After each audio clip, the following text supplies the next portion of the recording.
Ce matin, on a la chance de recevoir avec nous en studio un artiste originaire de la région, artiste fort sympathique, qui amène beaucoup d'humour dans son art.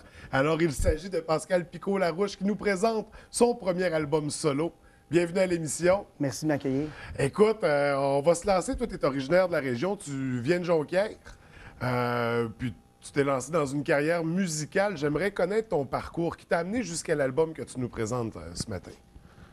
L'album que je présente ce matin il s'appelle Anachronique parce que c'est justement une chronique de tout mon parcours, justement, mais un peu dans le désordre. C'est des pièces que j'ai composées. Souvent, justement, les gens de la région trouvent que ça y ressemble parce que j'ai toujours gardé cette authenticité-là qui caractérise souvent les gens du Saguenay-Lac-Saint-Jean, justement. Fait que là, j'ai voulu présenter des petits tableaux comme ça qui présentaient mon parcours, mais toujours de façon humoristique, de façon imagée aussi. Il n'y a pas une toune qui va dire, mettons, cet homme, c'est un gars de Jonquière qui s'appelle...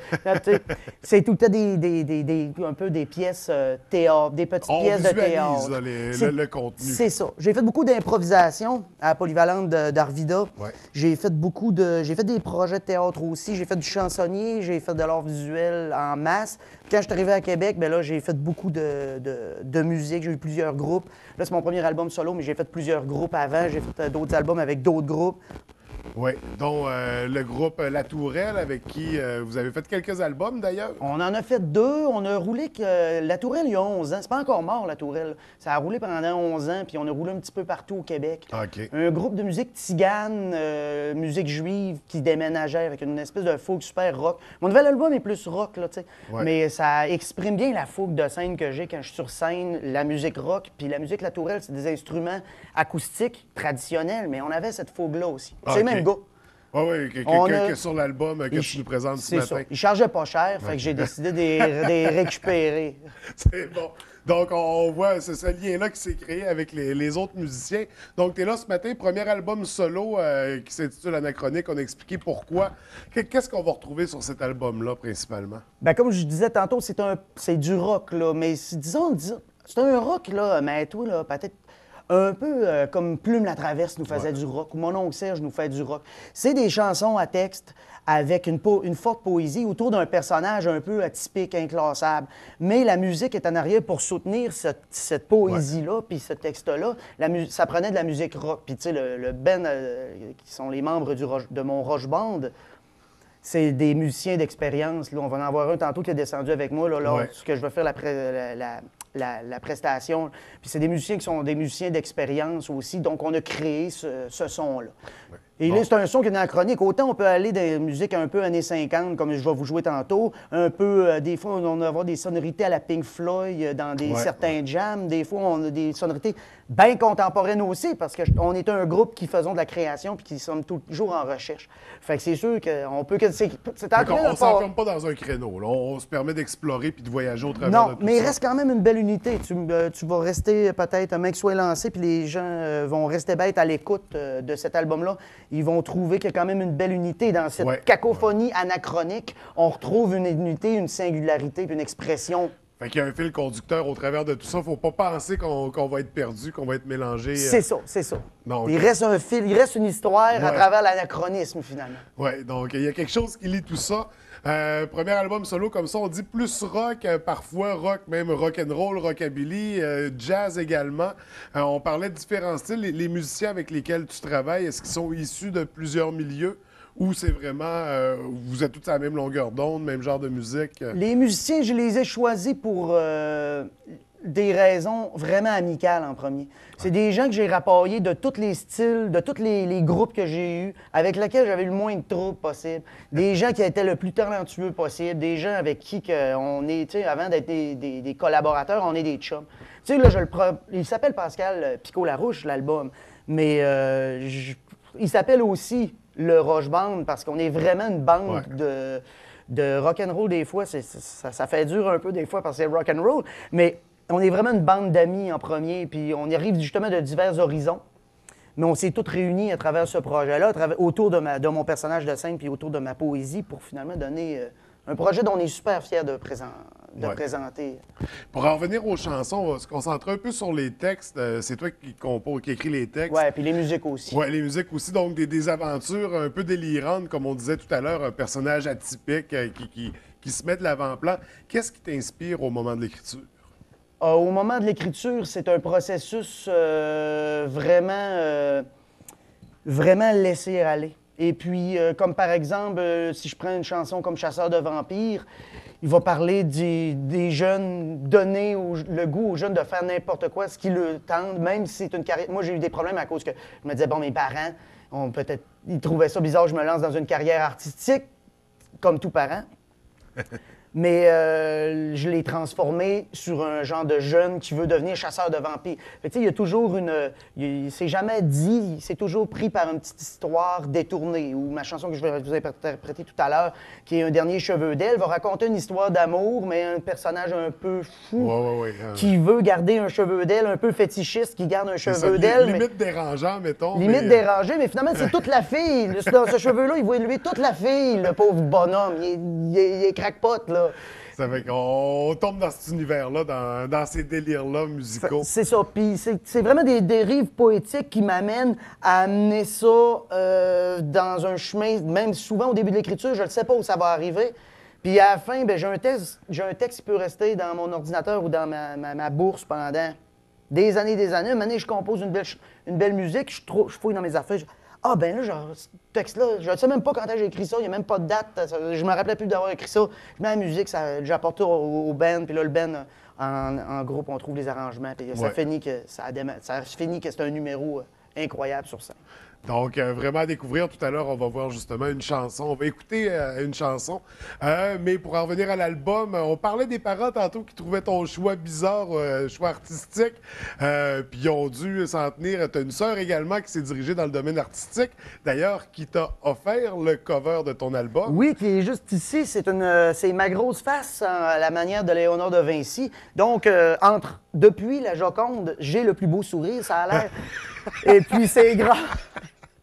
C'est grâce à ma sœur qui s'appelle Audrey Larouche, qui a aussi une carrière artistique, elle, dans le domaine visuel à Québec. Ouais. Puis c'était important pour toi de faire ce lien-là avec ta sœur, de l'intégrer dans ton projet? Ah oui, ma sœur, depuis que je commençais à composer ma première chanson à l'âge de 15 ans, elle a toujours été là pour me dire « oui, c'est correct, non, c'est pas correct ». Et lorsqu'elle va me dire « non, j'aime moins ça », je vais enlever la toune de mon répertoire, j'aime pas ça qu'Audrey n'aime pas mes affaires. Alors que ma propre blonde, ça me le dit, je vois, mais là, on commence à créer ça ensemble, là, moi puis Caroline. Puis Caroline me donne d'autres choses aussi du point de vue artistique. Mais ta sœur demeure une référence. Mais ma sœur, c'est ma référence importante depuis le début, là, identitairement, là, depuis le début, elle était super importante pour le développement de mon identité. Donc, mon premier album, c'était tout naturel qu'elle fasse la pochette, puis en plus que c'est dans sa démarche actuelle de peindre des choses contemporaines à la manière des grands maîtres. Donc, je trouvais ça drôle de faire un album qui s'appelait Anachronique,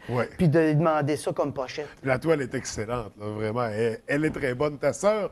Donc, je tiens à le souligner, je pense que ça vaut la peine. On l'a avec nous en plus. Donc, sur l'album, au niveau de la réalisation, est-ce que c'est auto-réalisé ou tu es allé chercher quelqu'un? C'est réalisé par Pierre-Olivier Roy, qui est peu connu, même à Québec et même au Saguenay, peu connu sur la scène rock ou populaire. C'est un gars de la Tourelle Orchestra avec qui j'ai joué de la musique depuis des années. Il était là dans mes premiers groupes quand je suis arrivé à Québec. On avait fait un hommage à Plume la Traverse, qui s'appelait Les Pauvres. C'est là que je l'ai connu. Donc, on a une complicité musicale incroyable. Puis là, il est plus dans la musique contemporaine, classique contemporaine, là, mais il est plus reconnu dans ce domaine-là. Okay. Fait qu'il est arrivé avec son oreille de musicien extraordinaire. Il a de l'oreille.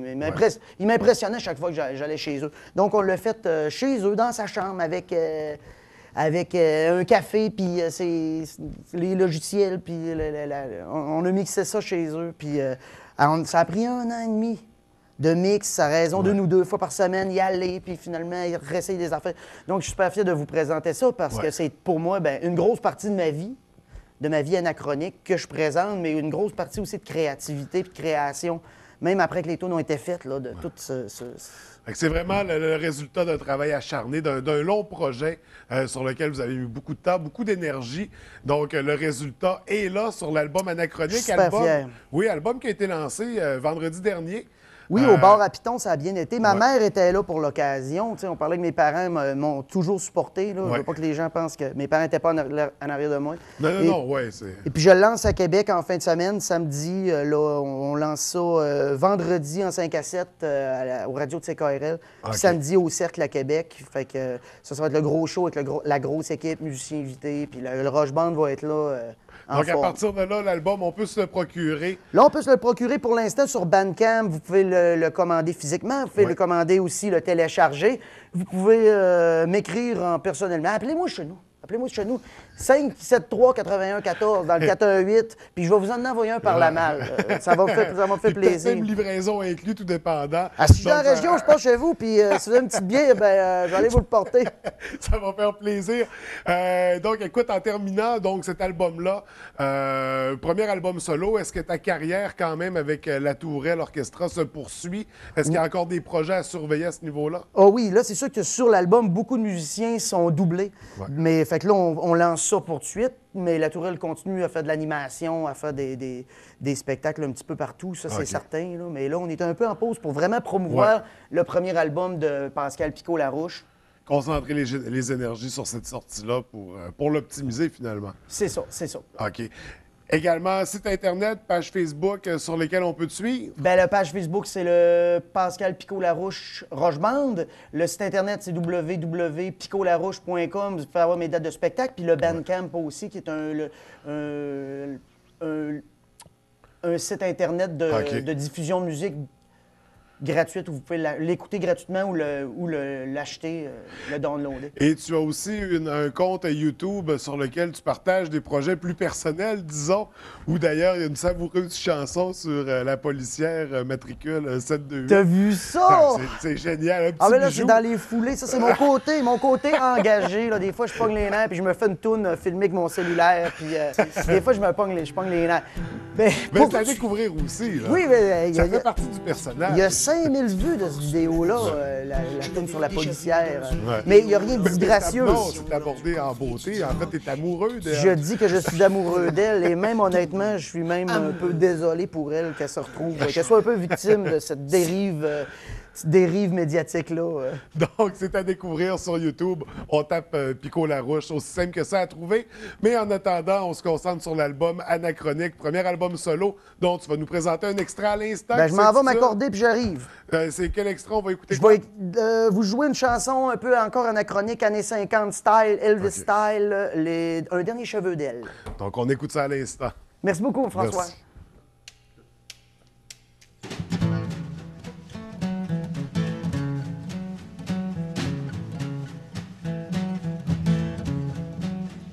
Depuis que j'ai parti comme un cheveu sur la soupe, comme une mouche en chaloupe, je n'ai plus l'appétit, mais j'ai retrouvé sur une poupée le dernier cheveu d'elle.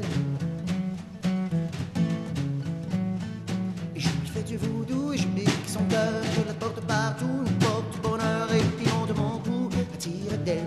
J'aime ces cheveux d'elle et je n'ai plus sur les lèvres que le souvenir d'une bise, mais reste à ma chemise le dernier cheveu d'elle.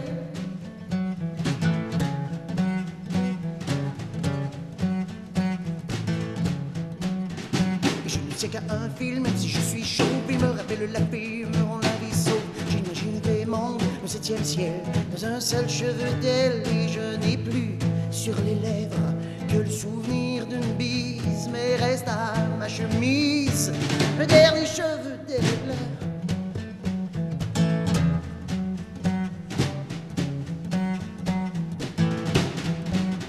Je me le mets sur la tête et me prends pour King Kong et je danse avec lui et fais le honky tonk. Je me le mets sous le nez, je le sens, je le sèche, je le lave, je le lèche et je le coiffe, le coupe, le peigne en natte et je passe de cheveux de le fendre en quatre. Si je vise la folie, c'est lui qui me flatte, il est tout ce que je veux à venir jusqu'à date. Il est ma fortune, moi le pauvre Loire, et si sa chevelure quitte ma mémoire, je garderai toujours à la bretelle le dernier cheveu d'elle. Et je n'ai plus sur les lèvres que le souvenir d'une bise, mais reste à ma chemise le dernier cheveu d'elle. Et je n'ai plus sur les lèvres que le souvenir d'une bise. Elle ne retourne plus mes appels, mais il me reste un cheveu d'elle. Je n'ai plus sur les lèvres que le souvenir d'une bise.